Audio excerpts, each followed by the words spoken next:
So we all know Amazon, one of the largest companies in the world and part of that illustrious group of large tech companies called FAANG, Manga, or whatever they're calling it right now. And because of this, it's most people, if not all, that work in the tech industry to work at a place like this. And earlier this year, I was offered the opportunity to interview at Amazon for a role as a software developer, and they were talking some big numbers. It was looking like a six-figure sum, but I decided to say, nah, I declined. You idiot. Now hear me out. You see, there is rationale behind the madness. So let me just explain it in 3 simple points. And some of them might even apply to you in some way, shape or form. Now point number 1 is knowing my priorities. You see, Amazon's obviously a great company, but I've heard many a story of the commitment, of the amount of hours, laborious hours you need to put in to not go above and beyond, but meet the standard requirements. You see, even at my current company right now, there's times where I've had to put in a ridiculous amount of work to meet client expectation. Let's hope that was a one-off. And honestly speaking, there's nothing wrong with a 9 to 5. 9 to 5 of course brings a certain level of value. It obviously has its place. The problem is actually when the 9 to 5 gets in the way of the 5 to 9. And honestly, that's just a no-go. I saw something and it really stuck with me. And I think it went something like this. You cannot live an extraordinary life by doing what ordinary people do. Now this may seem to be a claim to being better than ordinary people, but it's not that at all. It's just understanding what you actually want out of life. And for me, I've come to understand that I want to be able to satisfy my creative urges. And one way I've decided to do that is by providing content on here. Now, of course, to be able to provide content that actually provides value to whoever's watching is a timely process.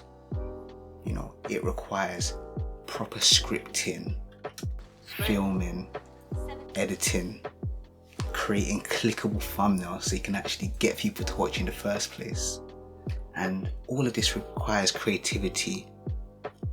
And that can look at even going further by adding transitions that make you think, maybe this guy's on something, maybe I should tap in and see what he has to say. And honestly speaking, right now is the best time for me to pursue this creative narrative as I'm young and have a minimal amount of dependencies. But now that I think about it, maybe I should have just followed through with these interviews and seen the outcome, as, you know, AI has been going crazy. So I can actually push all this content creation work to ChatGPT or however you call it. I know I scoffed that. Now point number 2 is the tech layoffs. You've probably seen it all over the news or on LinkedIn, people unfortunately losing their jobs. And me seeing this or me understanding this was going to happen was less to do with foresight or ability to see the future.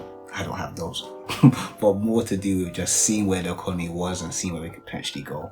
And just simply speaking, without making an economics lesson, of course, when interest rate hikes are going the way they are, it makes it expensive for businesses to borrow money. So this can have an impact on business revenue, which can have an impact on business profits, of course, have an impact on business earnings, which can obviously, of course, wipe out business overall. And when this happens, who they look into?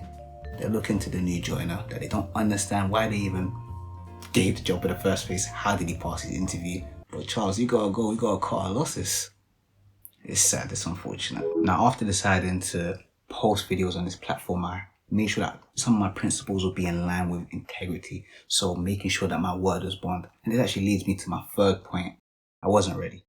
The amount of leak code I would have had to do to even feel partially ready would have been ridiculous. Revisiting topics like data structures and, honestly speaking, starting from scratch with topics like algorithms.